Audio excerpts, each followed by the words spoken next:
Hello everyone, how are you doing? This is MD Tech here with another quick tutorial. In today's tutorial, I'm going to show you guys how to go about disabling or turning off read receipts on the Messenger app. So this should hopefully be a pretty straightforward process here, guys. And without further ado, let's go ahead and jump right into it. So all I have to do is sign into Messenger, select the menu icon in the bottom right corner, and then select the settings gear button that's underneath your user profile name at the top. And then scroll down here underneath preferences and you want to select where it says privacy and safety.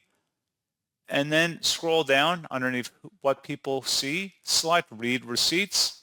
And then where it says show read receipts, you can disable or turn it off by clicking inside that oval so people will not be able to see when you've read their messages.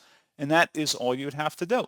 So pretty straightforward process, guys. And as always, thank you for watching. I do hope that I was able to help you out, and I do look forward to catching you all in the next tutorial. Goodbye.